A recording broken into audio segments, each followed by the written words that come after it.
Mau lihat nggak persembahan terpanas dari bulan Agustus? Corolla dibuat SUV juga lah.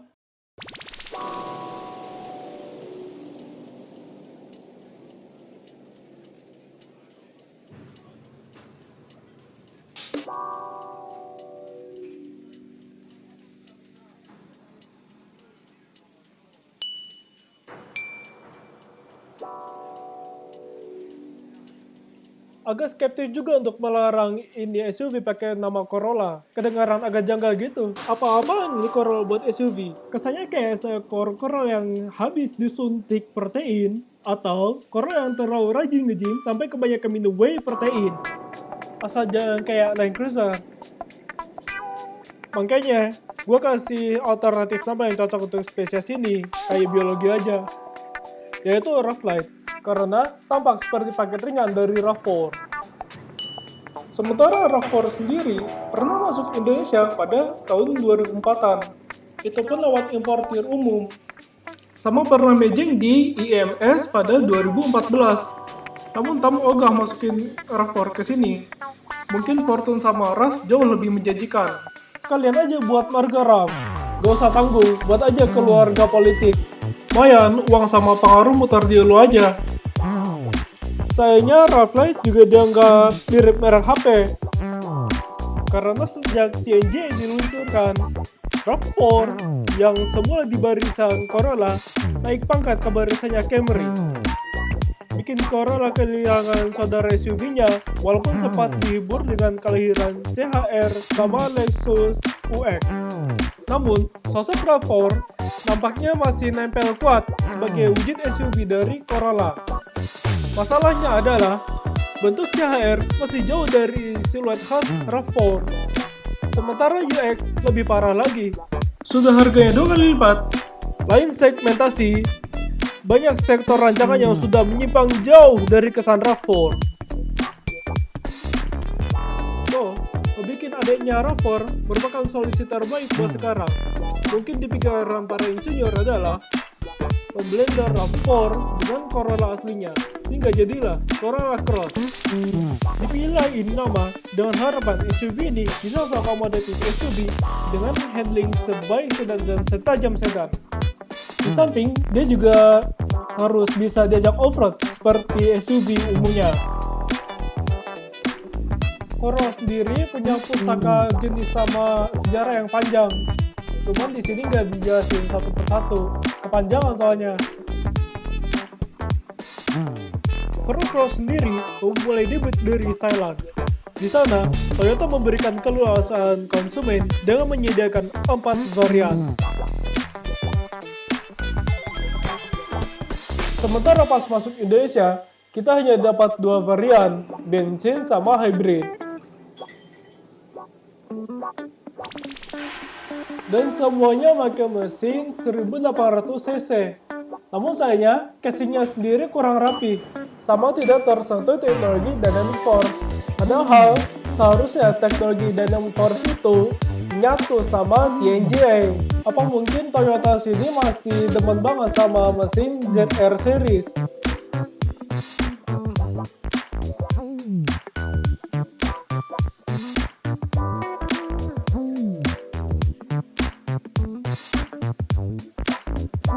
Dengan selisih harga sekitar 40 juta, Toyota di sini mau menggiring konsumen agar beli saja varian hybrid.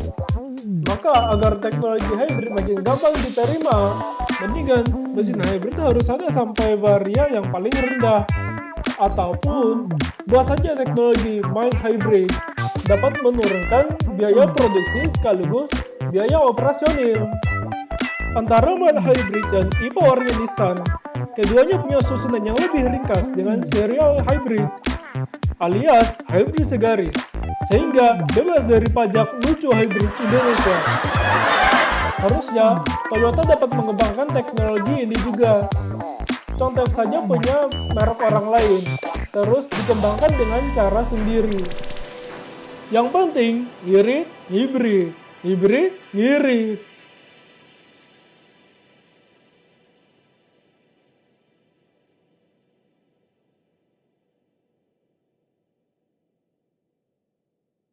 Menurut gua, tampilan mukanya itu sangat mencirikan perempuan tomboy.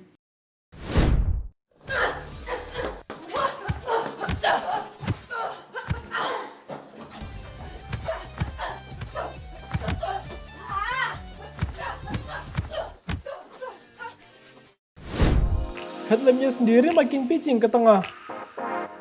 Lumayan sih kalau fog lamp sama grill bawahnya itu. Sayangnya malah ada manga-manganya itu antara kap sama headlamp. Seharusnya dikasih entah karet silikon atau apa gitu supaya tampilannya lebih rapi. Nyambung ke pemoyan nggak?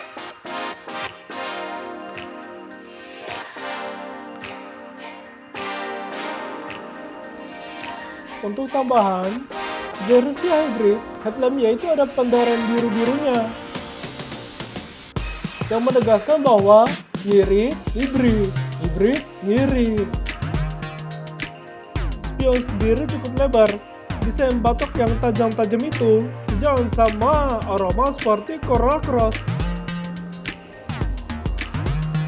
Gue juga demen ya sama tampilan sampingnya, cenderung flawless sama minim chrome.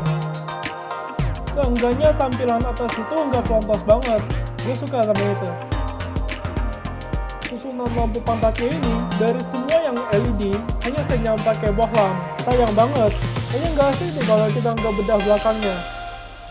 Ini display kan tipenya bensin biasa, fitur-fitur pun nggak banyak yang istimewa. Dan ini bagasinya.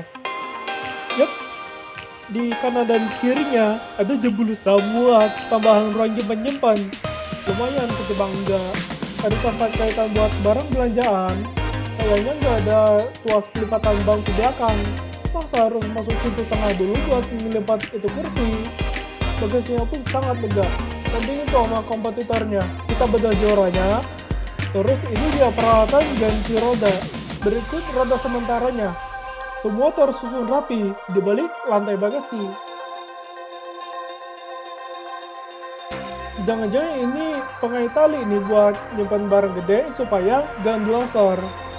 Mungkin pakai 4 titik tuh, 2 lagi di depan.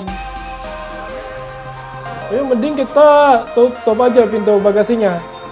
Di hybrid itu ada power back door. Kok di sini nggak dikasih itu fitur?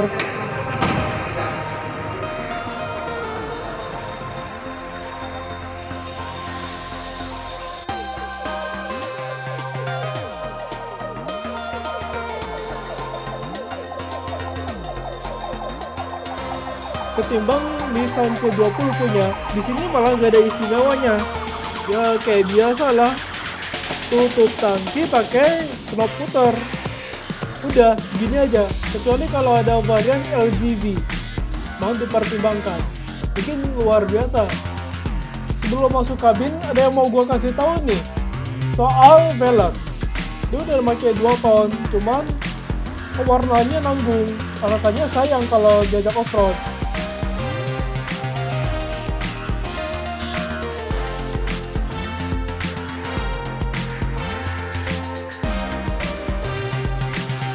Langsung aja kita ke kursi pengemudi. Mengapa dari sana dimulai? Sebab nyawa terkuat dari suatu kepemilikan mobil adalah kita, pemilik mobil, menyetir mobilnya sendiri. Tadi saya suka nih sama handle pintunya, padat rasanya. Sebelumnya bedah door trim dulu ya. Pengaturan spionnya itu bikin inget Nissan C24. Toyota aslinya juga nggak kayak gitu. Namun sistemnya aja udah komplit. Ada central lock di sini, power window lock, sama yang bikin bagusnya itu semua jendela udah pakai all auto window. Ini palangnya tadi ganggu, namun mantap digenggam. Sama fokus sekarang itu ada di handle pintunya. Posisinya itu agak keluar, sama kayak mobil Europe, cuman kurang fungsi. Sama agak kurang rapi dipandang. Seharusnya itu disimpan dalam aja, nggak perlu dikeluarin kayak gitu. Di bawah sini kita bakal ketemu tempat nyimpan barang-barang jenis buku, sama tempat botol di situ. Oke, habis ini kita pindah ke pedal. Wah, ini bagian yang paling biasa menurut gua. Seharusnya mobil 400 jutaan udah pakai auto parking brake. Wajar, kan diluncurin pas COVID-19. Sama untuk sebelah sini itu emang nggak seharusnya kosong. Seharusnya dipasangin kamera satu putaran mobil. Ini tutup tangki juga biasa, kecuali mau buat varian BBG-nya. Di bawah situ jangan-jangan ada branding nih. Mau berapa kali branding kalau gini mulu? Atau gua copot stikernya aja. Kesan futuristik sama sporty ini muncul dari desain dashboardnya, sejalan sama door frame tadi. Kecuali pengaturan kursinya ini nih, masih sangat purbakala kalau boleh dibilang. Namun, ketolong sama side airbag-nya itu loh. Pengaturannya gini, maju mundur, naik turun, sama rebahan. Tapi nggak ada kanan kirinya, sama nggak ada lumbar support. Padahal penting loh. Ada biru-biru apik loh di situ. Ntar aja dibahas. Oke, kita mulai ngomongin setirnya. Dimensinya sendiri cukup compact, ada audio control sama cruise control. Ditambah juga MID control. Setirnya sendiri 3,5 palang. Soalnya di bawah situ bolong. Kok jadi ingat Santa Fe ya? Yang mode 2013. Ditambah di silvernya itu bikin inget sama pembuka botol kaca.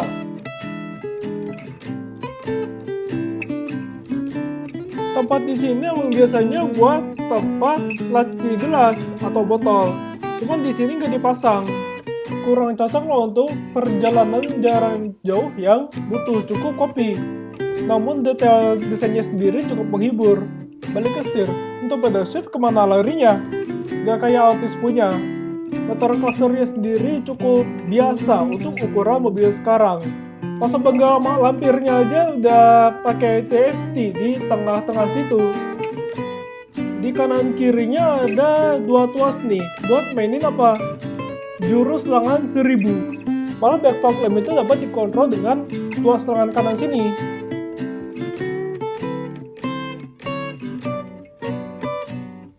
Di kiri sini, lengannya dipakai buat membunuh debu kaca. Setiap ceklekannya itu saya rasa firm, padat. Apalagi tombolnya, seharusnya bisa lebih padat lagi bahan-bahannya. Di set ke auto, dia bisa mengatur buat ini ya. Auto wiper control. Pengontrol sunroof ini agak kurang canggih secara tampilan, namun secara visual sendiri cukup memadai. Kalau ngomongin luas sunroof itu emang ukurannya kecil dan termasuk rata-rata suatu sunroof. Tapi kalau HRV yang lebih murah ketimbang ini aja bisa dapat yang lebih luas lagi. Bukan lapis dalamnya itu nggak terlalu berat, tapi masih berbobot. Lumayan. Saya rasa tombol-tombolnya itu padat semua. Lampunya sendiri masih pakai bohlam. Ada mix sih, cuman mungkin nggak bisa voice command ala Wuling juga. Cuman dibanding yang C27 punya yang kemarin kita review adalah dia nggak bisa menyaring sinar matahari. Mungkin di sebelah kaca tuh idealnya dipasang bintil-bintilnya. Sementara di bagian kiri ada dua peringatan airbag dipasang di dua sisinya. Lumayan lah ketimbang kelupaan. Gue sih nggak masalah kalau itu pakai bahan plastik, asalkan dia itu berbobot dan bulat pas diketuk. Twitternya itu unik, langka banget penempatan di situ. Kalau kaca spion sendiri masih agak purbakala, namun secara lebar lumayan lah, asalkan jarak pandangnya itu ideal.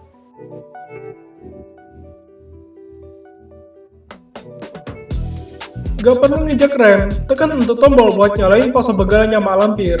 Cuman gak bisa, sama dealernya dilarang.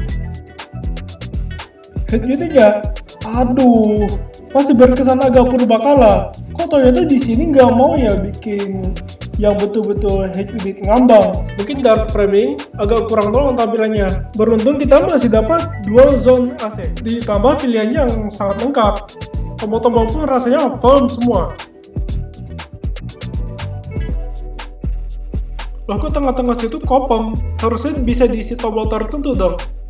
semisal orange view camera yang lagi ngetrend sekarang. Sama ada lubang manga-manganya ini. Kalau ada pendaran biru itu pasti keren tampilannya. Dan dalam pendaran biru ada branding lagi. Branding mulu.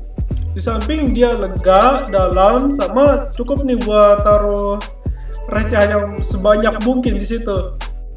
Cuma nggak bisa buat ngecas handphone juga. Ntar buat ngecas handphone itu ada tempatnya sendiri. Cuman tombol depannya itu kesannya kayak kopong. Satu-satunya tombol itu hanya diisi USC. Kalau di hybridnya ada EV mode. Nah, Toyota harus pinter nih ngakalin ginian. Tadi pas gua coba itu genggaman, rasanya mantap juga, gak terlalu ganggu. Desain pun keren juga. Tempat gelasnya sendiri dalam sama akomodatif juga. Bahan daun sama gloss ini ikut mempercantik tampilannya. Ditambah juga list abu-abu. Harusnya diuji tuh daya tahan bahan-bahannya tadi.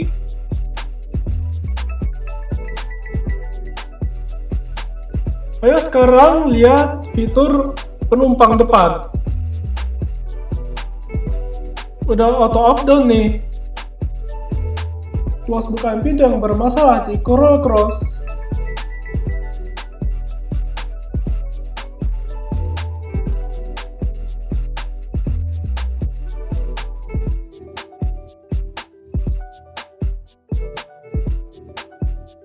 Nah, beruntung nih, ruang kakinya lega sini.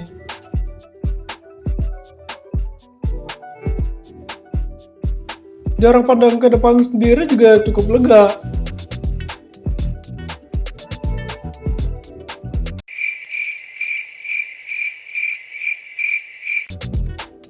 Oke deh, coming dashboard dulu ya. Tekstur kulit dashboard, halus-halusnya punya Toyota, ya gini halusnya. Seingat gue ini jahitan palsu. Kalau itu cetakan plastik ya timpang deh harganya.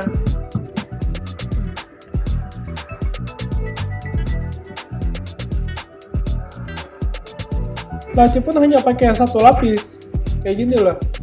Namun yang penting dalamnya lega, dia bisa muat lebih banyak barang lagi. Namun gue yakin ini teksturnya bakalan halus. Namun halus-halusnya Toyota ya kayak gini. Terus bobotnya sendiri cukup ringan, kayak cara mainnya Takeshi itu untuk saksofonnya. Jadi kalau mau bukain laci secara elegan, asalkan gak ada barang-barang di situ. Jok berbahan kulit dan nyaman dia. Malah pengaturan kursi kiri masih manual, ya mobil rata-rata seharga 400 jutaan juga kayak gini. Yang jelas yang nyetir itu lebih butuh kepraktisan. Nah, ketimbang kursi tengahnya nganggur, mending dibuatin tempat ngisi baterai aja. Nah, lumayan nih ketimbang rata-rata konsol box yang hanya buat tambahan tempat barang. Di sini jadi lebih worth it lah. Harusnya pas konsol tengahnya itu ditoel dikit, dia lebih firm, lebih padat bawahnya. Nampaknya di atas itu tuh dilapisin kulit. Bobot bukanya sendiri pas. Cuman sayangnya nggak ada lapis atas nih untuk tambahan tempat nyimpan barang. Terus di sini ada seatbelt dengan pretensioner. Jadi kalau misal ketabrak, itu yang seatbeltnya bakal kunci. Insya Allah, lo bakal nggak ketabrak sama dashboard atau setir. Gua raba sendiri nih bahannya nyaman sama halus juga.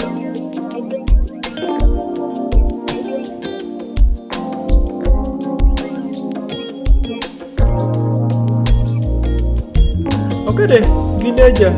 Mending kita pindah ke belakang. Ada fitur apa aja di situ? Namun sebelumnya ada yang bagus nih dari kursi depan. Bentuknya itu semi bucket, sama rasanya itu nyaman banget. 3 jam jalan malah masih segar.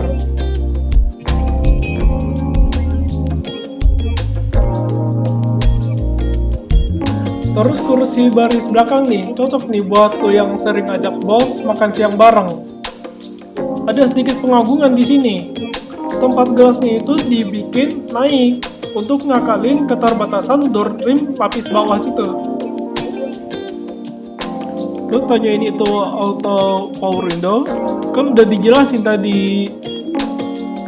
Berhubung door trim bawahnya sempit, ya ini dia satu-satunya tempat nyimpen barang untuk penumpang kiri belakang. Beruntung di konsol tengahnya itu ada peniup AC. Namun harus minta tolong sama orang depan dulu buat ngancangin atau pelanin tiupan anginnya. Tapi lu bisa kontrol secara manual di sini. Harusnya di bawah lubang AC itu lu bisa ketemu power outlet 2 biji. Lu kira biji jeruk. Terus ngomongin lampunya nih. Sekali tak langsung nyala. Kalau lampu bohlam harusnya ramah mata bayi dong. Pertanyaan, itu LED kuning atau bohlam? Mungkin udah ada yang make. Namun gue lihat Toyota di sini cukup cerdas. Nempatin untuk dudukan seatbelt langsung di senderannya. Kalau armrestnya sendiri gue rasa ini ideal. Walaupun tempat botolnya itu agak kurang canggih. Nggak ada sistem pop-up gitu, tapi emang udah tersedia dari dalam. Lah, gue kira ini tempat buat akses ke bagasi. Terus, bobotnya armrest sendiri ideal. Hanya di sini lemahnya, fix, walaupun posisi duduknya sendiri udah ideal. Sama sender ini pas dilipat, malah gak bisa rata lantai. Seenggaknya, dudukan bawahan kursinya aja dulu yang turun. Halusnya, ini tampilnya jadi agak kurang rapi. Berdiriin lagi, pakai satu tangan aja. Rasanya nggak terlalu berat juga.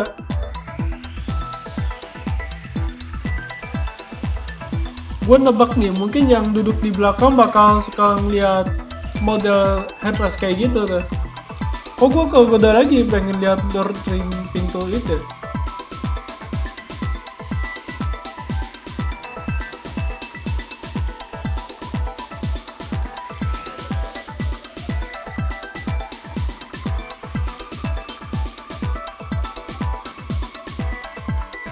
Ya, overall gini dah bentuk door trim Corolla Cross.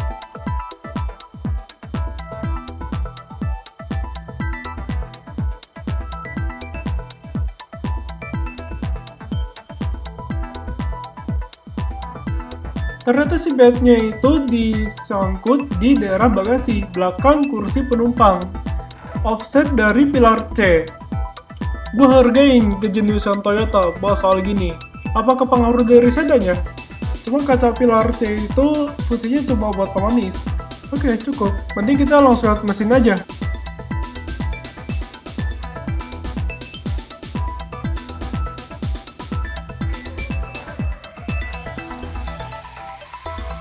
Oke guys, ini kayaknya mesin yang dikasih tampilan sekedarnya. Performance pun secukupnya. Ditambah teknologi yang seperlunya. Kayaknya nggak niat banget bikin sektor mesinnya. Aslinya ini mesin kan dipakai di Corolla Altis dan pernah di-review sama Carmudi. Lu pernah nonton Carmudi yang review Altis? Pasti torsinya kayak itu gede. Sama sebagian besar ruang mesin itu udah terisi. Jadi tantangan nih buat yang mau bikin modifikasi tertentu. Cari aja perkakas yang agak kecil gitu, namun pengaruh ke mesinnya besar.